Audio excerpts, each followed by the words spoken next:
tell my 16-year-old self, I would say, get out of yourself. Because when I was 16, I cared about who my boyfriend was and what my social activities were. I wasn't all that much interested in school, although I loved going to school because I had all these friends there. But I would tell myself to read. I would read more because I didn't really learn to love reading until actually I got out of college. And I would tell myself to read newspapers, magazines, get involved with what's going on, at least know about what's going on in the world outside of my little school community, because I just think that it would have helped me expand my thinking about what my future was. Because it's really interesting, when I think about me as a 16-year-old girl, I was kind of at that crux in our history where women were just learning that you didn't just go to college to find someone to marry and start a family. And it really was. I mean, your mom and I were really kind of we benefited from the Betty Friedan's and the women who said enough is enough and we deserve to have a place in the world. And I think that if I had read more about what was going on in the world, I would have embraced that more.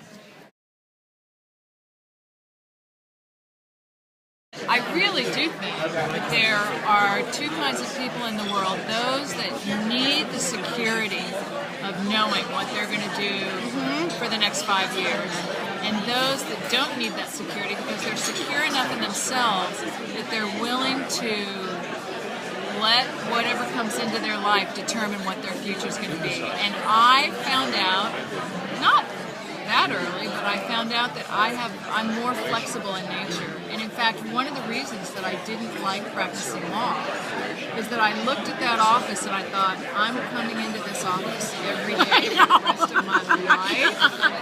And the great thing about the film industry, at least what I was doing, it was freelance. Yeah. So you had a project that you worked really, really hard on for a number of months, and then the exciting but also scary thing is you didn't know where your next job was coming from, but eventually you become confident enough in your abilities to do what you're doing that you know there's always going to be another job. But not everybody can function that way. Not everybody can be a freelancer. And so you have to know that about yourself. You have to know if you are the type of person, and there's nothing wrong with being either person. Exactly. It's just knowing what you are. Yeah, the only thing wrong is if you try to be something that you're not. If you try to be someone who says, "Oh, I want the same office every day," but really your soul is singing over here. And you've got to go. Times you think you want that because other people are telling you that you want that. So you have to have the courage to say, Mom, Dad, teacher, whoever it is that's trying to influence you. So true. I understand what you're saying, but that's just really not who I am. I was so unaware that there were things to do in life that weren't just about finding a fun apartment and having cool friends and going to parties and getting a job to pay the rent, but not really caring, what the job was. That's what I would change about my younger self. I would want to know that not only do I as a woman have a place in the world, but that I have the ability to explore anything that a man can do and try my best to do anything that I wanted to do. I wasn't even curious about what jobs were in the world when I graduated from even college. I went to Europe because it sounded like a fun thing to do, and I ended up working for a couple of years in Paris as a governess, which, in a funny way, helped completely expand my thought about the world and about my own country. And so it worked out well for me, but it wasn't a conscious choice that I made to decide to grow as a woman. I think where I've been successful, and maybe I did learn this as a 16-year-old, or start to learn it, is that if I kept my thought open to what the opportunities could possibly be, even though I didn't know what those opportunities were, I couldn't articulate what I wanted to do. I've never been, but my husband knew from the minute he was in high school what he wanted to do, and he's done it his whole life.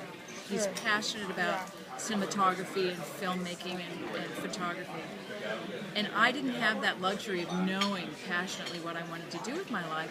So for me, it was better to keep my mind open to things, whatever came along, and not narrowing my focus so much to what I thought I wanted to do, because I never really knew all the things that there were that I could do. I have friends that have agendas, they have a 5-year plan, they stick to it, and that's fulfilling to them, but it's been really interesting for me to be more open-ended about where my path leads. I'd say that one of the biggest lessons I've learned in my life, and I'm such a perfect example of it, is that you never have to proceed at something the way everybody says you have to do it. So I didn't go to the top law school. I went to the one I got into because I figured I just want the coupon. But when I got to that law school, I did my best, and I ended up editing the law review, which is a door opener. And so all the law firms in New York wanted to interview me. But if I had said, oh, no, I have to go to an Ivy League law school, there's no way to approach it. And that's just one tiny example of how in my life I've never done things the conventional way. I've never let it stop me that the conventional way wasn't available to me. And really what it's about, it's not accepting limitations. And if you just refuse to limit yourself, or even more interesting, if you refuse to limit the people around you and who you're dealing with, that's a really they surprise you.